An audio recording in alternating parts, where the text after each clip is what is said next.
Making it in the local music scene is generally a younger person's game. Barry Thomas Goldberg is an exception.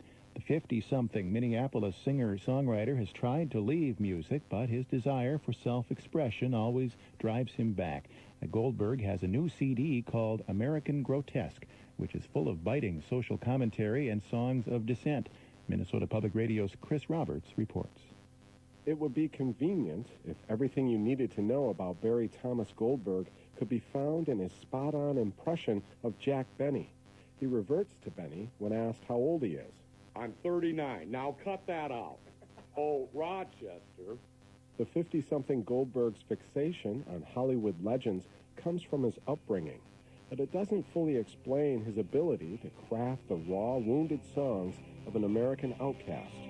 The setting was tepid, the host was a ghost. I closed the novel, I've read this before. I turned on a movie I'd seen as a child. A Japanese monster drives Tokyo wild. The sky had fallen, it was last Christmas night. I looked out my window, there was no one in sight. The world had ended, so I put on some jazz. Bessie Smith and a sweet lover man. Living in the West, you know we're the best. Into the hornet's nest, American Grotesque. Goldberg's a Minneapolis native who as a kid suffered from chronic bronchitis. He and his mother roamed the country looking for more climate-friendly communities.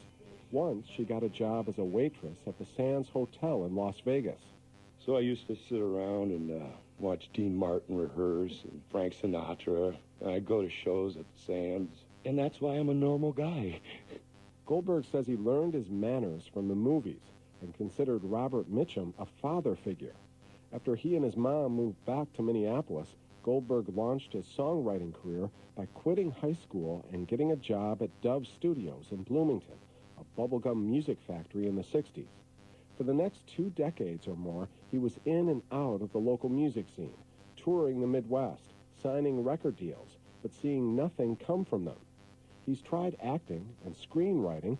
He even had a brief stint as a columnist for an underground newspaper. But Goldberg realizes now he was running away from who he really is, a rocker. As the 90s progressed, and after being hospitalized for months with a near-fatal infection, Goldberg began to shed the entertainer in him and embrace the artist. Woke up Sunday morning, low clouds touched the ground. My sky was burning, the Spanish ambassador was drunk. I walked against the Shakespeare wind.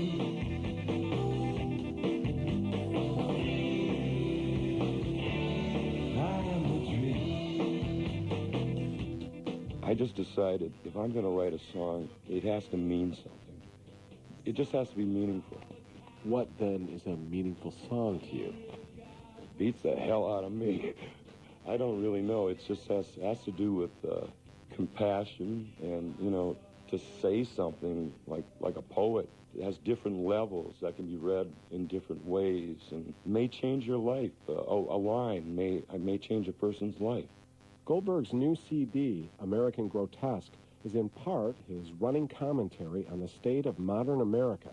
His snarl of a voice sounds like cigarettes and whiskey, part Warren Zevon, part Nick Cave.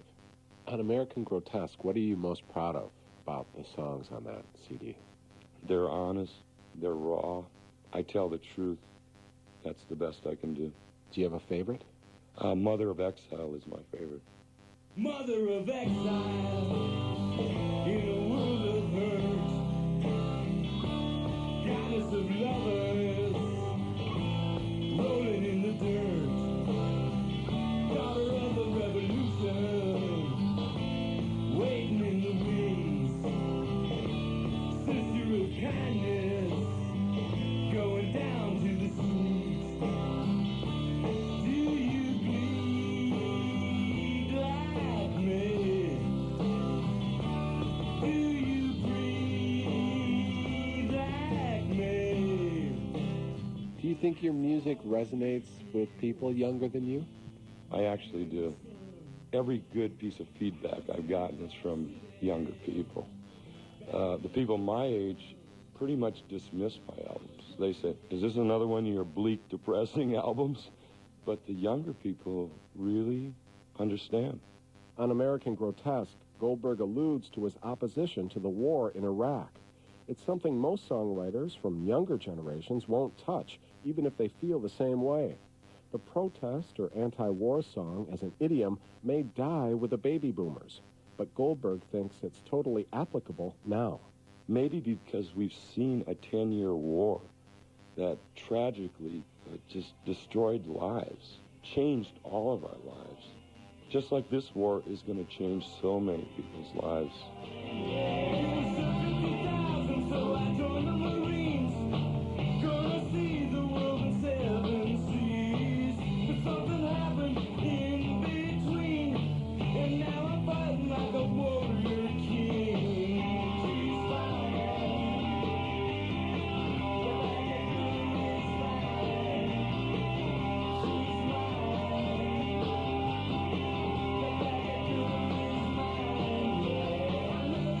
While Goldberg makes no bones about his position against the war, he says, I'm not a Bush hater in any way. I like cowboys. I like John Wayne. I like John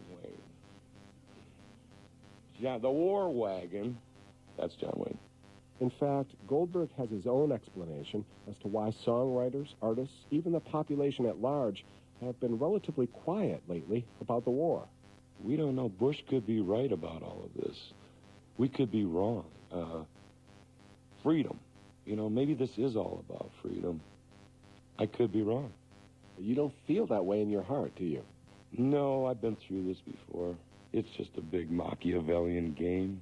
I've seen it. I lived through it. Goldberg has been making a little money through an internet company called CD Baby, where people can download his and other artists' music. But he doesn't have a job right now and is living, as he puts it, off the kindness of his girlfriend of many years. He may get a band together later this summer and play a few dates, but he's mainly content to record his songs in the studio, then release his worldview to the world. I'm Chris Roberts, Minnesota Public Radio.